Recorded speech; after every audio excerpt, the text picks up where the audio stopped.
Je suis très heureuse, mesdames et messieurs, fidèles téléspectateurs de l'émission Le Siège. Merci de nous suivre encore semaine après semaine, mois après mois, dans cette émission qui vous fait découvrir les parlementaires, les députés nationaux, les députés provinciaux, les sénateurs, les leaders d'opinion, les personnalités politiques et publiques. Dans cette émission, nous avons eu l'habitude de décrypter toute l'actualité politique en République démocratique du Congo, l'actualité parlementaire également. Et c'est encore aujourd'hui un réel plaisir pour moi et mon équipe de vous présenter ce nouveau numéro de votre magazine Le Siège. Bienvenue.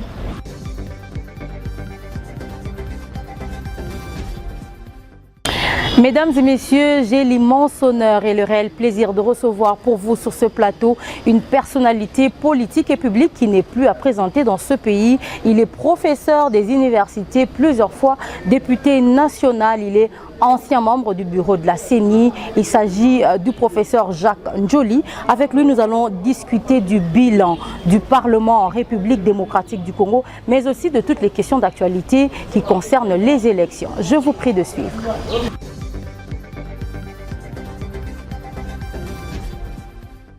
Je suis très heureuse de vous retrouver encore aujourd'hui. Je le disais tout à l'heure, nous avons l'honneur de recevoir sur notre plateau de Le Siège aujourd'hui un personnage politique et public que vous n'avez plus à présenter. Il est tellement présenté, il est sur la scène politique à RDC depuis très longtemps. Il est professeur des universités, mais également député national dans cette législature. Avec lui, nous allons discuter sur tout ce qui concerne l'actualité parlementaire en République démocratique du Congo. Honorable Jacques Njoli, bienvenue.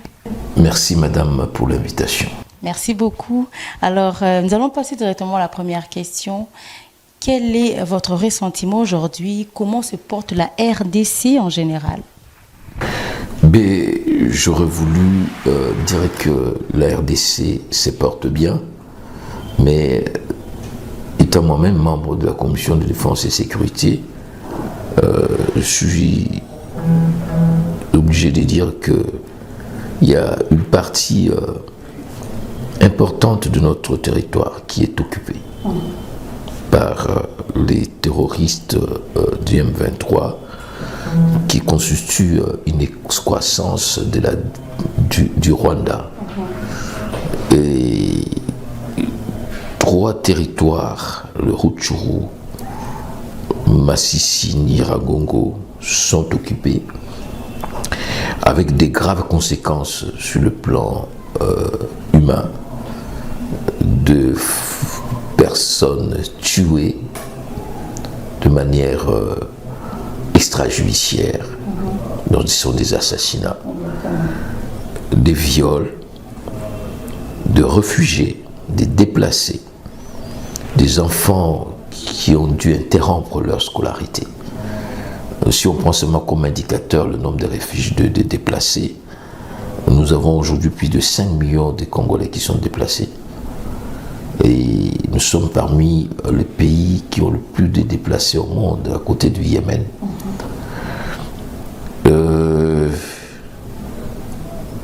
Mais ce n'est pas seulement ces 3 territoires qui sont sous occupation. L'ensemble de la partie est orientale du pays, l'Ituri, il y a aujourd'hui on parle de multiples groupes armés qui écument l'Ituri, les Nord Kivu, le Sud Kivu et même des parties importantes de Maniema. Ces groupes armés créent aussi la terreur. Donc nous avons ces défis sécuritaires importants.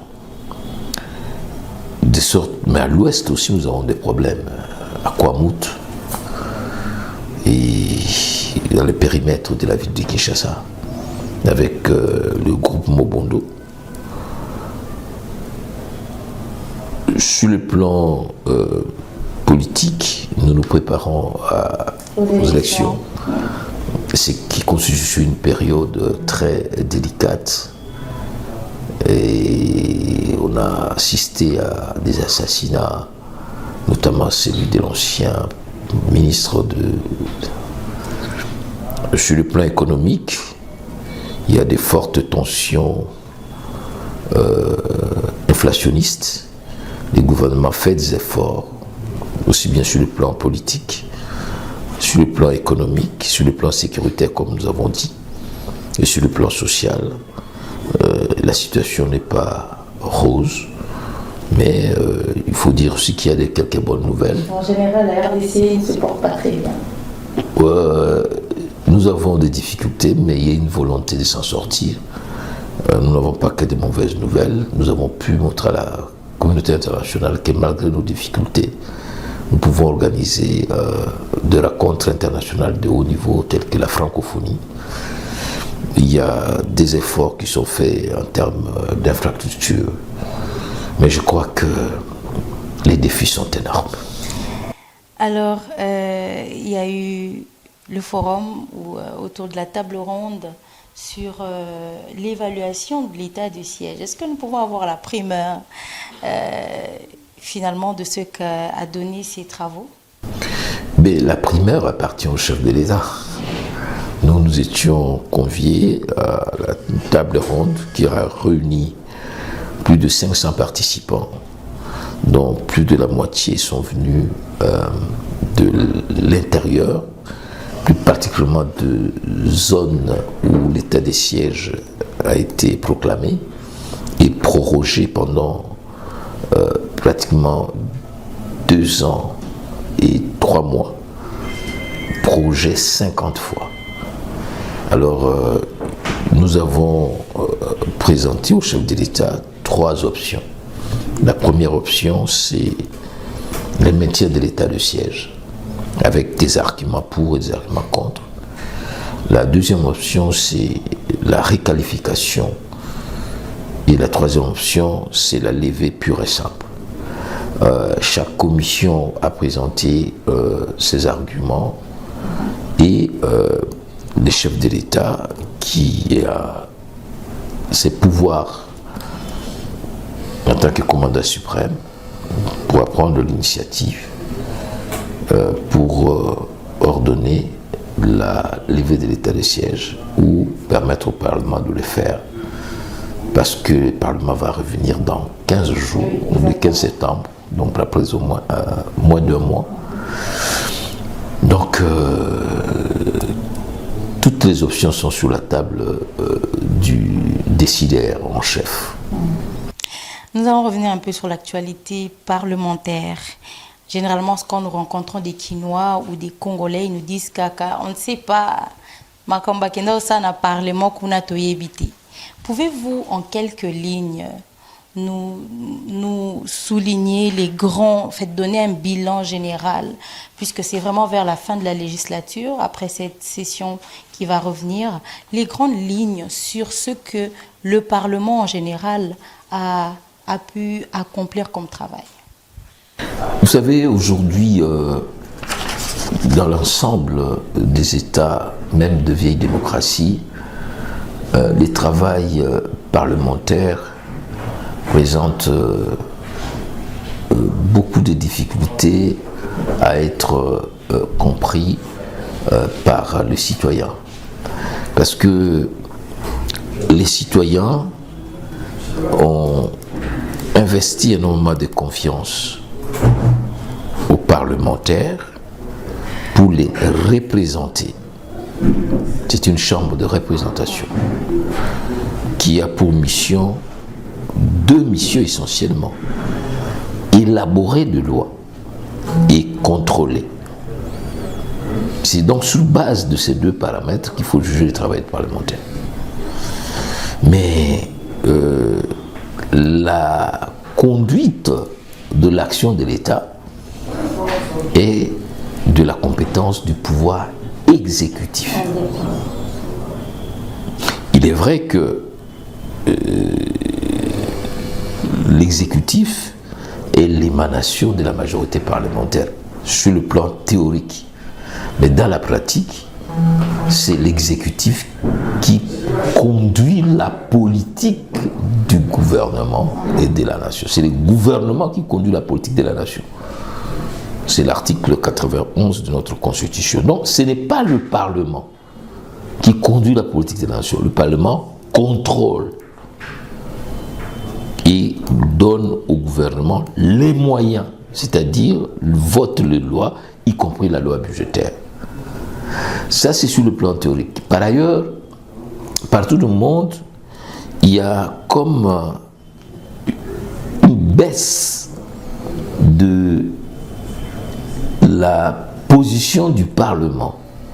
De sorte que dans les pays comme la France, on veut réparlementariser la gestion de l'État, donner encore plus de pouvoir à l'État, au Parlement, mais ce n'est pas facile. Donc c'est à l'aune de ce tableau sur la vie parlementaire qu'il faut... Alors, qu'est-ce qu'il faut dire du travail des parlementaires congolais? On est presque à la fin du bilan. Combien de lois ont été votées? C'est ça notre question. Je crois qu'il y a eu... On a plus ou moins 119 initiatives examinées. Mais c'est assez curieux. Le Parlement congolais est un des rares parlements où il y a beaucoup plus de propositions de lois que des lois votées. Non, issues du Parlement que des initiatives de loi du gouvernement. Parce que c'est les gouvernements qui conduisent, qui devaient envoyer des lois. Et il y a même des moments où nous avons habilité, pendant les vacances de gouvernement, à prendre un certain nombre de lois et que nous allions tout simplement approuver à notre retour. Mais malgré ça, le Parlement a, en termes de production législative, connu plus ou moins 90 matières, voire 119, mais le vote, en termes numériques, c'est plus ou moins 22% de lois votées. Mais parmi ces lois-là, il y a des lois importantes. C'est-à-dire, par exemple, le budget est toujours voté, malgré les difficultés. Ensuite, il y a des textes majeurs que j'estime, par exemple, toutes les lois nécessaires sur le processus électoral ont été votées et à temps, c'est-à-dire la loi portant organisation de la CENI, la loi électorale, la loi sur la répartition des sièges. Le Parlement s'est acquitté de son travail, et c'était essentiellement cela. Les votes sur les prolongations, le Parlement a donné au gouvernement le pouvoir de mener la guerre avec l'état des sièges, ce qui est un grand travail. Donc 22%, mais dans ces lois-là, il y a des lois que moi j'estime importantes, comme la loi portant le code numérique, et un nombre de lois importantes, notamment je parle de la loi électorale, et la réforme des finances publiques. Nous avons plus ou moins ratifié l'ensemble de projets d'accord qui nous étaient soumis, mais quantitativement c'est 22%. Qualitativement, on peut discuter. Sur les initiatives des contrôles, il faut dire que sur ces points-là, la majorité qui gouverne est la même majorité qui est à l'Assemblée. Donc c'est devenu un peu anachronique. De sorte que sur le 29 moyens de contrôle présentés par le député, il y a très peu qui ont abouti. Il y a la motion contre le ministre de l'information, nouvelles technologies, sur le RAM, que nous avons conclu par la levée de cette rame-là. C'est les produits du travail parlementaire. C'est les parlementaires qui se sont battus. Vous êtes d'accord avec moi? Nous avons eu l'interpellation de la SNEL et nous avons fait des résolutions pour recommandations pour que les présidents puissent la révoquer. Mais le Parlement, sur cette matière-là, n'a pas le pouvoir de révoquer. Nous faisons des recommandations, il a été suspendu, il est revenu. nous avons interpellé l'ancien ministre de l'économie et nous l'avons fait tomber. N'est-ce pas? Monsieur Kalumba, je crois. Nous avons interpellé le ministre du Transport qui vient de nous quitter. Mais le Parlement lui a donné l'opportunité de changer. Ça a abouti plus tard à sa propre démission. Donc, si vous voyez ce que je vais vous citer, vous direz qu'on ne peut pas dire que le Parlement ne fait rien. N'est-ce pas?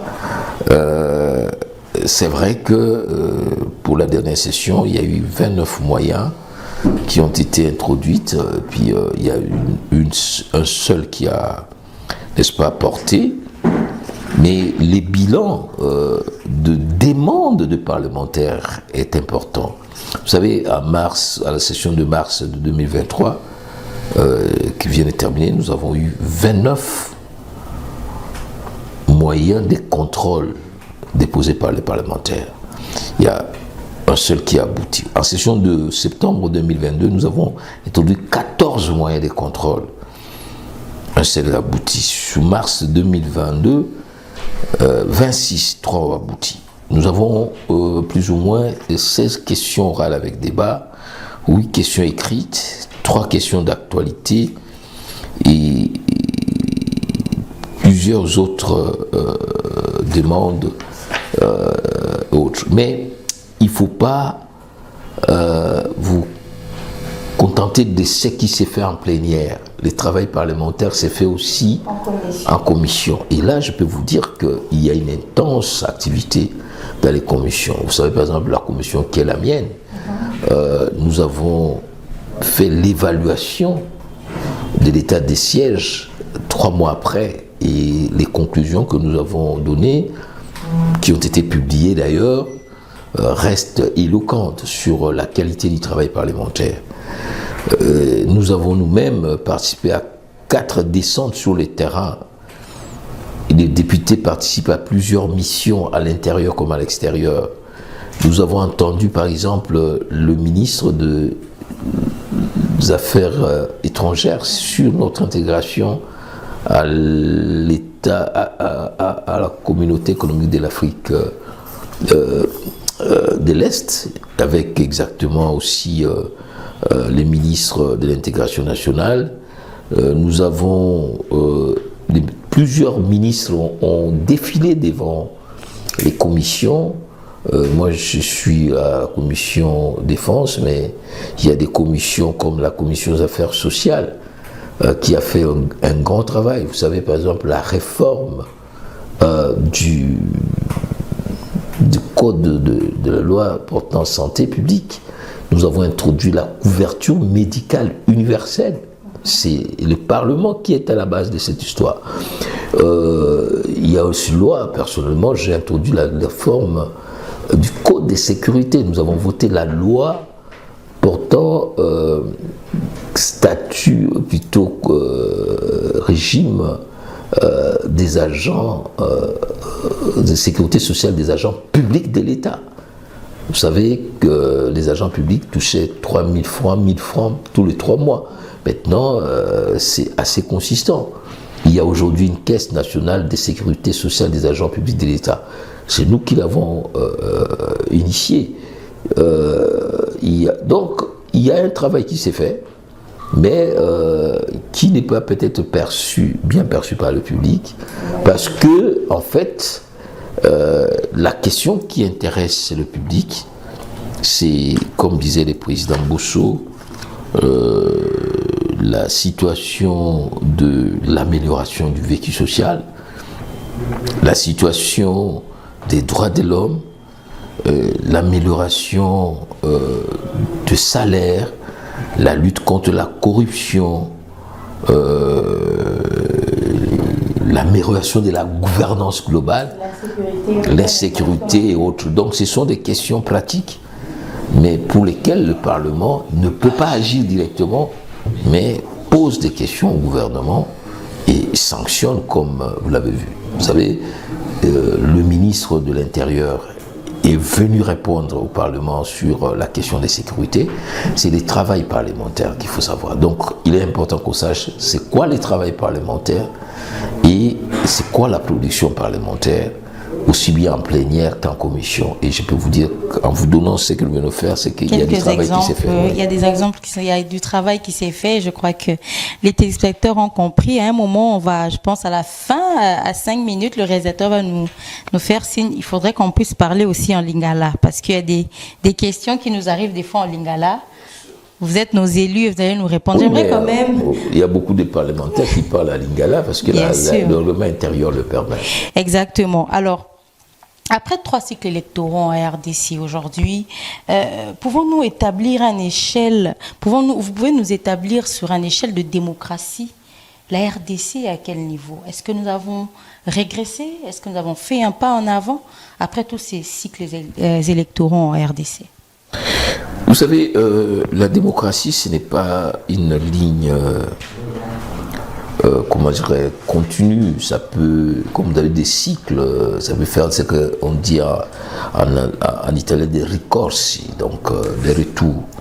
Mais je peux dire que si en 2006, les premiers cycles, c'était un cycle d'apprentissage, moi je parle toujours des 3A, le cycle de 2011, c'était le cycle d'appropriation. Le cycle de 2018, c'est le cycle de l'alternance. Et en 2023, ce sera on verra et puis on dira ce qui s'est passé. Mais ce qui est important, c'est que si vous voyez par rapport aux pays qui nous environnent, vous verrez que le Congo n'a pas simplement pris le mot RD, République démocratique, pour rien. Dans l'échelle de la démocratie dans la région, nous sommes à un degré assez élevé au niveau de l'Afrique centrale. Au Rwanda, vous avez une dictature. Et c'est d'ailleurs la difficulté que nous avons, parce que nous sommes un État démocratique, où les mouvements sociaux parlent, les mouvements citoyens, les partis politiques, si on pense mal les nombres en termes de vie, nous sommes 900, plus de 900 partis. C'était même ma question. Il faut continuer avec tout ça. Une société civile très très bouillonnante, des organisations professionnelles, les syndicats. Donc nous avons un bouillonnement démocratique, mais c'est vrai qu'il y a beaucoup trop de chaleur. Il faut que nous puissions travailler pour avoir la lumière. Espérons. Avec tous les 900 partis politiques, il faudrait continuer à en créer. C'est votre avis ou on devrait quand même mieux structurer? Bon, je crois que la fragmentation, la multiplicité des partis politiques est la conséquence de notre loi électorale et autres.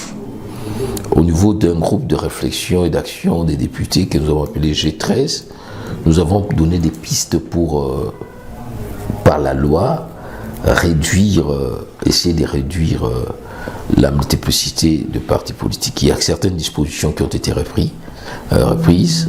Par exemple, si vous voyez aujourd'hui, sur les 66 structures qui ont été acceptées, qui ont atteint le seuil, nous avons introduit ce qu'on appelle le seuil de recevabilité, c'est que pour qu'une liste soit acceptée au sein pour concourir aux élections, il faut avoir au moins 60% de sièges à pouvoir. Donc aujourd'hui, sur les 66 regroupements qui sont là, ces associations, il y a simplement 4 partis politiques qui ont pu présenter seuls 300 députés. Tout le reste sont les regroupements.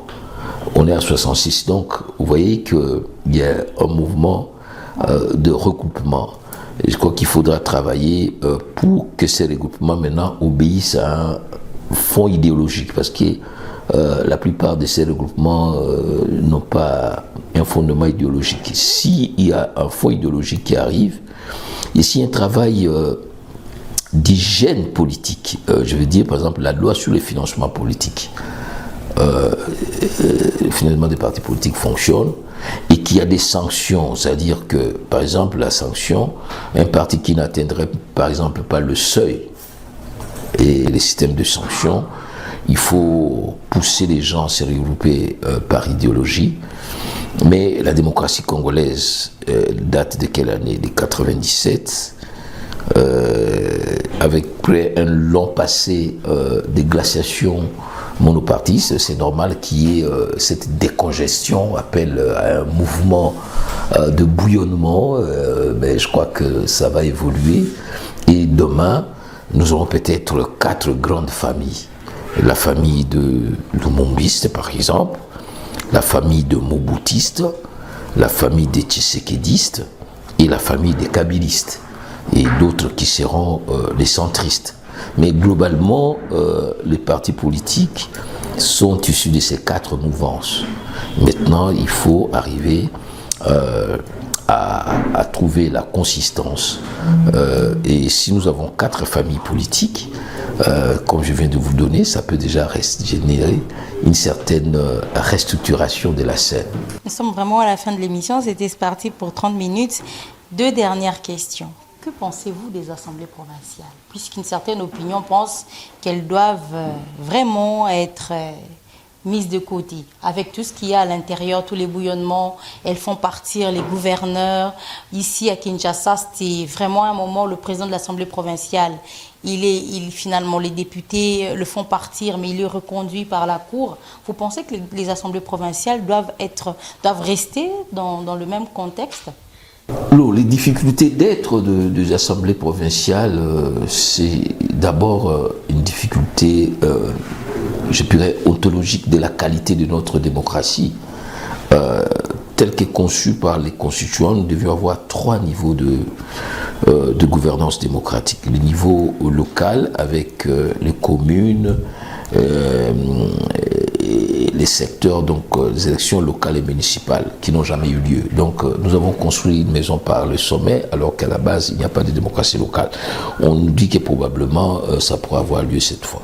Donc il y a un premier palier qui est vide. Le deuxième palier, les paliers province. Je crois que là il y a un problème, mais il ne faut pas croire que les assemblées provinciales sont l'expression de cette dérive ou de cette déficit.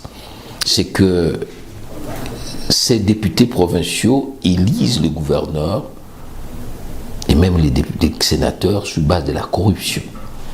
Vous le savez, il y a eu même à un certain moment les chefs de l'État avaient bloqué là-dessus.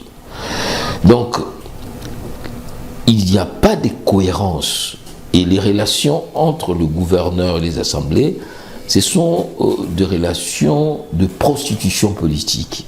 Soit le gouverneur mate ses assemblées par l'argent, et lorsqu'il n'a plus d'argent, les rapports se détériorent. Alors, on a un choix, soit de chercher des mécanismes de stabilisation, c'est-à-dire que les députés ont tous les pouvoirs sur le gouverneur, et le gouverneur les maîtrise par l'argent, en contrôlant le bureau, en contrôlant les députés, en les achetant. C'est ça le vrai problème. Donc, il s'agit d'un dysfonctionnement dû à la prostitution politique qui a élu domicile dans notre système politique. Voilà pourquoi nous avons demandé, nous avons voulu que ne puissent être élus les gouverneurs d'un parti qui a la majorité. Beaucoup de gouverneurs ont été élus sur quelle base? Ils ont acheté, ils sont allés acheter les voix.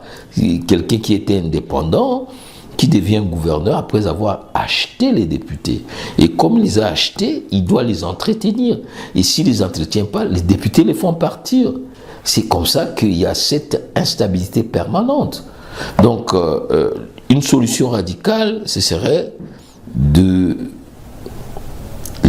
réunir ces assemblées provinciales pour qu'on puisse voter, pour qu'on puisse nommer le gouverneur. Et à ce moment-là, les choses vont avancer, mais ça ne change pas trop grand-chose parce que tous les gouverneurs aujourd'hui, qui étaient hier du PPRD, ont basculé dans l'Union sacrée.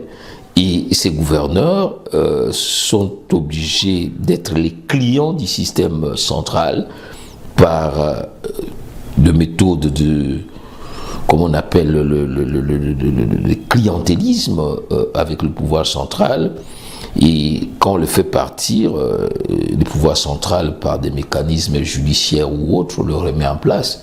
Donc c'est une remise en question de l'ensemble de notre système politique. Parce que les gouverneurs qui étaient tous hier avec une écharpe jaune sont devenus aujourd'hui des gouverneurs de l'Union sacrée et ils se maintiennent ou sont démis selon les aléas politiques.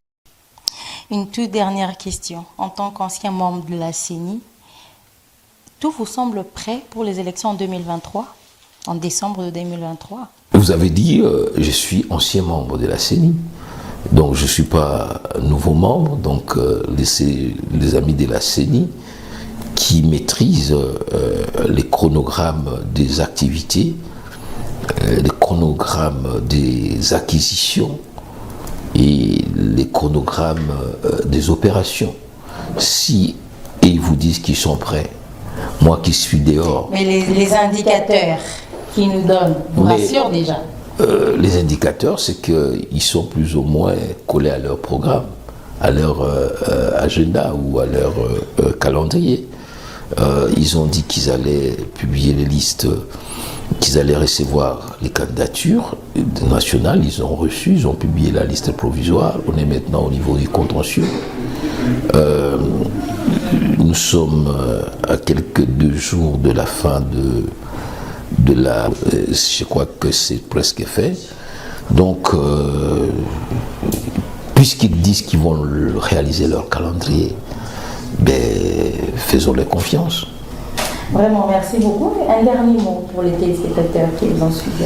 Ben, je les invite à adhérer au parti dont nous sommes le modèle de référence, qui s'appelle les Bâtisseurs du Congo. Vous allez dire, mais un parti de plus, pourquoi il a quitté là où il était? C'est tout simplement parce que nous croyons que nous pouvons maintenant animer un courant qui va essayer un peu de rationaliser ce que nous avons déploré ici, la vie des partis politiques, créer un vrai parti politique avec un fondement idéologique, la formation des cadres, des militants, et être l'intercelle qui va essayer un peu de changer la dynamique politique. Ce parti s'appelle le Bâtisseur du Congo, et nous voulons travailler avec cette vision de bâtir un nouveau Congo avec la jeunesse, que nous voulons qu'elle soit l'héritière de cette pensée politique qui part de Emery Patrice Lumumba, et ces nationalismes que nous allons construire sur base de principes aussi bien politiques, économiques, sociaux et culturels. Et je suis sûr que cette pensée va bouleverser le jeu politique congolais et donner une autre dimension à la géopolitique du Congo. Merci beaucoup, honorable, d'avoir accepté notre invitation. C'est moi qui vous remercie. Merci. Voilà.